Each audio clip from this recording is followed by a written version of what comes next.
Assalamualaikum warahmatullahi wabarakatuh. Selamat sore. Di video kali ini kita akan belajar menggunakan kelas HTTP client ya, HTTP client. Kalau di video sebelumnya itu kita menggunakan kelas namanya web client. Kalau sekarang Microsoft lebih menyarankan kita menggunakan kelas HTTP client. Nah, di kelas HTTP client ini ada beberapa metode dan properti yang bisa kita gunakan. Yang pertama nanti ada get async, ya get async atau post async juga ada nanti. Nah, nanti ada parameter URL, fungsinya untuk melakukan request ke URL tertentu. Kemudian ada get waiter, ini untuk menunggu proses requestnya. Kemudian ada get result, ini digunakan untuk mendapatkan result dari HTTP requestnya. Kemudian ada konten di sini. Jadi HTTP itu kita kan melakukan request ya, permintaan. Nah, permintaan itu nanti dalam bentuk HTTP. HTTP itu ada terbagi jadi dua bagian, ada HTTP header, ada HTTP konten. Nah, untuk mendapatkan kontennya nanti ada properti namanya konten. Kemudian kita bisa membaca konten tersebut sebagai string, seperti nama metode ini ya, read as string as async ya. Sorry, read as string as async. Nah, kemudian nanti untuk menampilkan stringnya kita bisa menggunakan properti namanya result. Oke, kita juga akan menggunakan, kita masih menggunakan package dari Newtonsoft JSON ya. Kita install menggunakan NuGet. Kemudian nanti kita akan pakai dua kelas ini ya, JSON Object dan JSON Convert. Oke, langsung saja. Saya sudah ada project di sini. Kemudian seperti biasa klik kanan, kemudian manage NuGet package, lalu browse cari Newtonsoft JSON atau klik di sini search ya. Oke, install. Oke, kalau udah selesai diinstal boleh ditutup. Nah, kemudian kita lihat lagi. Nah, di sini kita sekarang kita akan menggunakan website namanya mockapi.io. Jadi website ini dengan website ini kita bisa membuat API dengan format JSON secara gratis. Kalau di latihan sebelumnya kan kita menggunakan dummy JSON ya, menggunakan dummy JSON. Nah, kalau sekarang kita menggunakan mockapi.io. Nah, di sini sudah ada URL-nya ya, nanti tinggal di-copy saja dari modulnya. Nah, URL ini kalau saya akses, saya contohkan misalnya seperti ini. Oke, maka akan muncul semua data user, ada nama, alamat, dan ID ya, ada tiga data ini. Kemudian apabila kita ingin menampilkan salah satu data, kita bisa menampilkannya berdasarkan nilai ID-nya.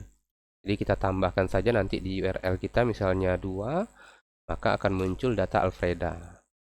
Kalau 1 akan muncul data Alin dan seterusnya. Jadi ada dua URL ini yang akan kita gunakan. Jadi ada URL pertama ini untuk mendapatkan semua data, kemudian URL kedua untuk mendapatkan salah satu data saja. Oke, kita langsung saja masuk ke contohnya. Ya, kita buka. Oke, sorry. Di sini kita akan using dulu sistem. Oh, sorry, ini sudah ada ya.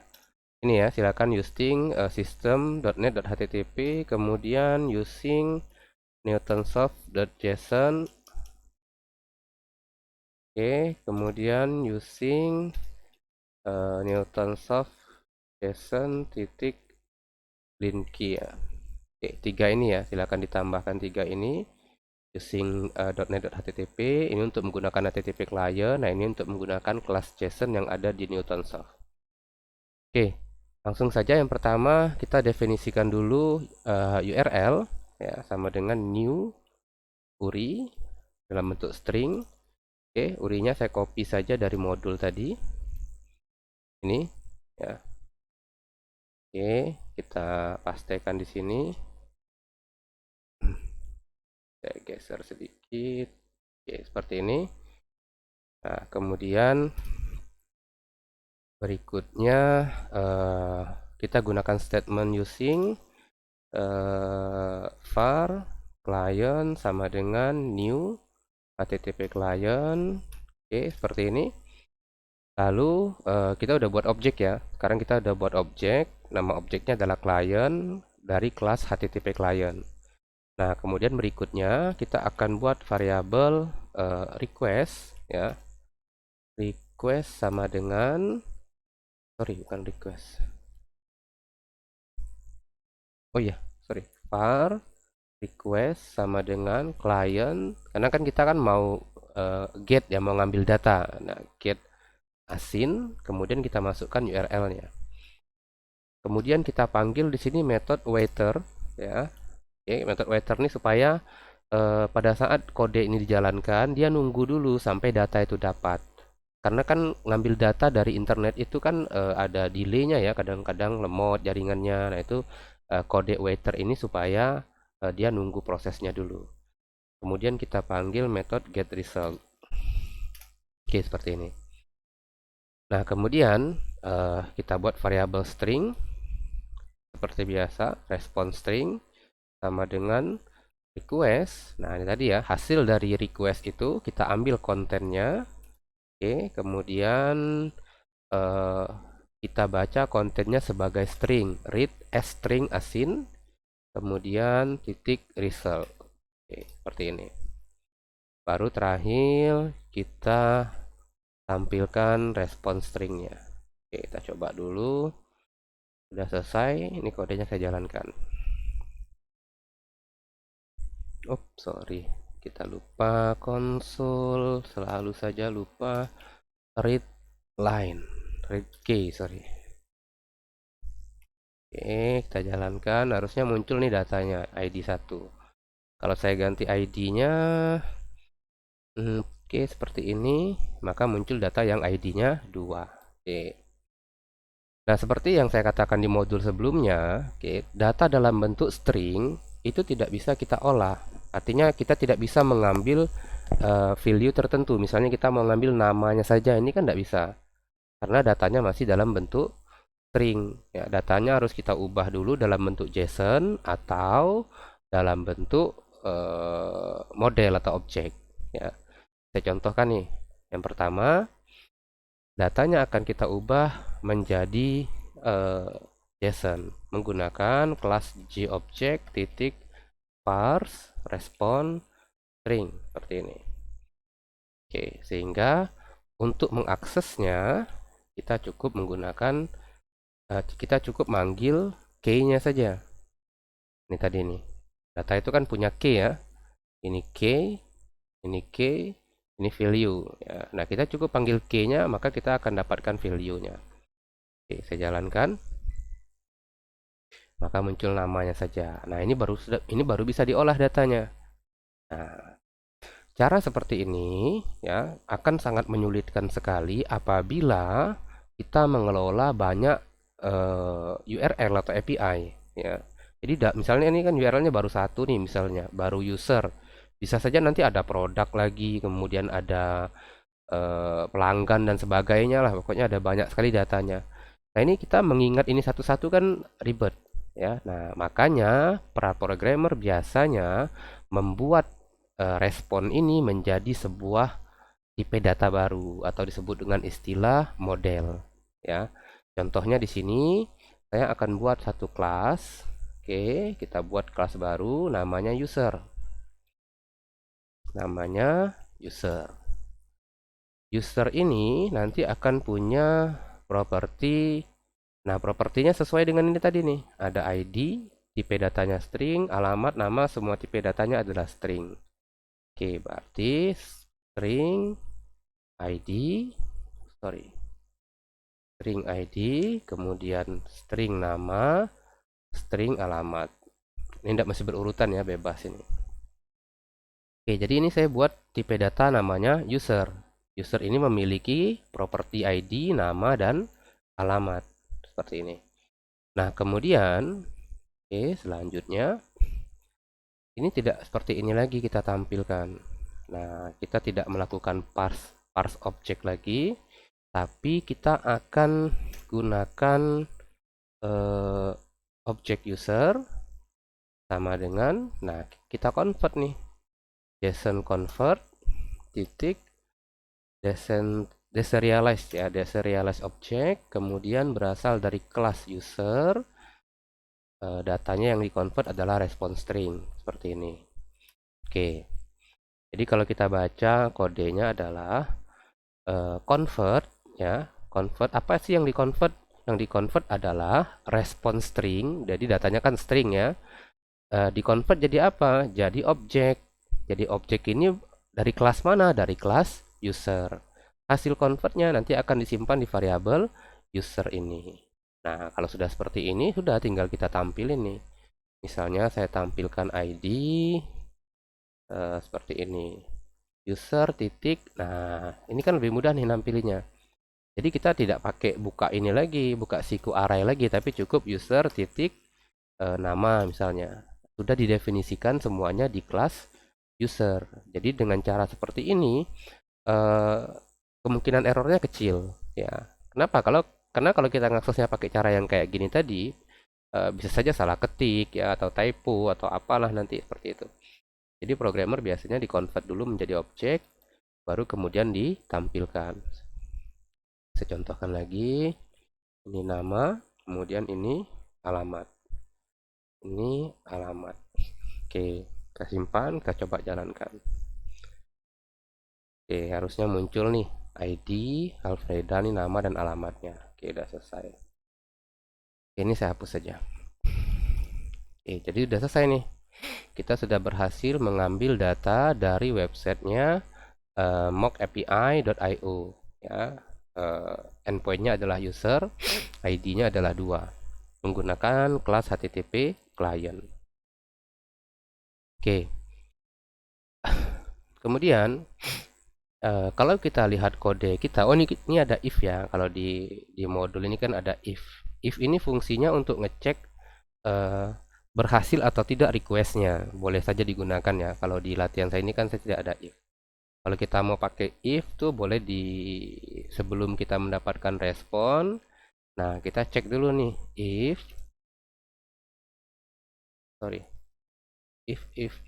ini request titik is success status code. Nah, seperti ini. Karena yang namanya request ini di-cut ya, masukin dalam sini. Yang namanya request HTTP itu kan kita kan kayak browsing ya. Kalau browsing itu kan kadang timeout ya, kadang muncul error 404, nah, kadang muncul error 500. Nah, itu macam-macam ya. Nah, ini kita buat nih, jika is success status code, maksudnya adalah status kodenya sukses ya. Intinya kalau dia berhasil, baru kita tampilkan. Nah, kalau tidak berhasil, ya tidak ditampilkan apa-apa, seperti itu. Oke. Nah, kemudian kalau kita lihat kode di main method kita ini, ya void main ini, di sini kan kita menuliskan proses requestnya. Oke, ini ya. Jadi proses requestnya itu kita tulis di sini. Nah, dalam pemrograman berorientasi objek itu biasanya sebuah kelas itu dibuat dengan satu tujuan. Contohnya nih kelas user. Kelas user ini kita buat tujuannya adalah untuk menyimpan semua respon data dari API ya, dari API ini. Oke. Nah, kelas program.cs itu sebenarnya fungsinya hanya untuk menjalankan program saja, menjalankan main program seperti itu. Nah, untuk melakukan request, ini kan request nih kode kita ini, itu biasanya kita buatkan sebuah kelas lagi ya. Jadi nanti dalam bentuk kelas diagram itu kodenya bisa kita refactor seperti ini. Nanti di kelas program dia akan manggil user provider lah yang akan mengambil data menggunakan HTTP client. Nanti baru datanya dikonvert menjadi user, ditampilkan di kelas program. Oke, kita langsung saja.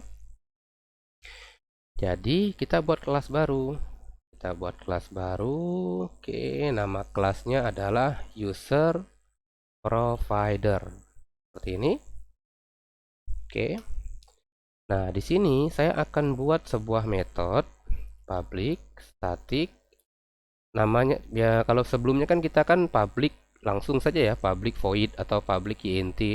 Nah, kalau ini kita pakai keyword static. Nanti kita lihat perbedaannya ya, ada bedanya. Public static tipenya adalah user. Jadi tipe kembaliannya itu adalah user, namanya adalah get data by ID. Kelas ini punya parameter string. Oke. Kemudian kita buat variabel object user, new user. Seperti ini. Kemudian return user. Oke. Nah, sekarang kodenya, kode yang ada di program CS ini kita copy nih dari sini sampai sini. Kita copy. Oke. Kemudian kita pastikan dia di user provider ini, di antara user dan returnnya. Seperti ini. Oke. Kemudian, sorry ini kelupa juga nih. Ini juga di copy nih, 3 ini usingnya ya. Usingnya juga kita copy, pastikan. Oke. Nah, kemudian ini bukan lagi variabel baru, tapi variabel user ini berasal dari sini. Dia error karena kan namanya sama. Maka ini kita hapus. Dan ini kita hapus. Jadi, kalau kita baca kode kita ini, oh sorry bukan ini ya. Returnnya sudah ada di paling bawah ya. Returnnya sudah ada di paling bawah.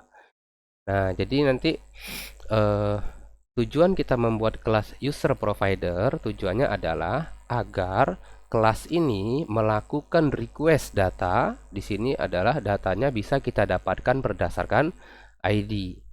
ID tadi kan nilainya kan berubah-ubah. Misalnya kalau kita lihat di websitenya, 1 Alin, kalau 2 misalnya si Alfreda, 3 misalnya Adalberto, 4 misalnya Natasha ya. Nah, ini tadi nih kita ganti nih supaya dia bisa dinamis seperti ini. Oke. Nah, ini kalau kita panggil kelas metode get data by ID, dia mengembalikan data dengan tipe user. Usernya dapat dari mana? Usernya dapat dari ini objek ini yang udah di-convert ini. Nah, nanti kita tinggal panggil di program CS ini nanti seperti ini, user, kemudian user provider sama dengan user sama dengan user provider titik get data by ID. Misalnya saya masukkan datanya 4. Nah, jadi baru nih di sini mau kita tampilin misalnya ID yang tadi ya, ID plus user titik ID. Oke. Kemudian nama, kemudian alamat. Ini nama, kemudian alamat. Seperti ini. Saya coba jalankan dulu. Harusnya muncul datanya si Natasha. Oke, udah muncul datanya. Jadi sekarang tugas dari void main ini hanya untuk menjalankan user provider. Ya. Nanti dengan gaya kode yang seperti sekarang ini, kelas user dan kelas user provider ini akan bisa digunakan di semua program sistem. Misalnya kita nanti buat program yang pakai form ya, pakai form. Maka nanti user provider dan user ini tetap bisa dipakai ya, tetap bisa digunakan. Nanti kita bisa coba. Nah, kemudian nilai ID-nya juga bisa dinamis ya. Bisa saja misalnya kita ambil datanya berdasarkan konsol titik write, misalnya masukkan ID data, kemudian kita buat nih string ID sama dengan konsol titik read key misalnya. Oke. Oops, sorry. Yang salah ya. Konsol titik read key. Lupa saya. String ID sama dengan konsol titik read line. Read line atau read key sih? Read line ya, sorry. Nanti di sini baru kita ID. Nah, seperti ini. Saya jalanin. Masukkan 4, muncul datanya si Natasha. Nanti kita coba lagi ini kalau kita mau buat perulangan ya, kita masukkan datanya berapa misalnya. Misalnya 9, nanti muncul datanya Martley apa namanya nih seperti ini. Oke. Nah, jadi di main method ini dia urusannya cuman konsul saja ya, cuman untuk konsul menampilkan datanya by ID saja. Oke, ini contoh penggunaan atau contoh refactor kode. Jadi kita memisahkan kode yang tadinya dia semuanya ada di program CS di main method, Kita pisahkan nih, kita buat model atau tipe data baru namanya user yang ada properties, ID, nama, alamat, semuanya string. Kemudian kita pisahkan lagi kodenya dengan nama user provider. Ya, user provider di sini kita buat metode namanya get by data ID. Oh sorry, ini salah nih. Harusnya get data by ID ya. Oke, jadi kita gantilah. Oke, seperti ini ya. Jadi kodenya seperti ini. Oke, nanti kita akan coba lagi melakukan post data ya. Kalau sekarang kan kita kan baru get data nih, ngambil data dari mock.io-nya. Nanti di video berikutnya kita coba post data masih dengan kelas yang sama, menggunakan program yang sama seperti sekarang ini. Oke, silakan dicoba. Kalau ada yang mau tanyakan, silakan nanti di komen atau di kelas. Saya cukupkan sampai di sini. Assalamualaikum warahmatullahi wabarakatuh. Selamat sore.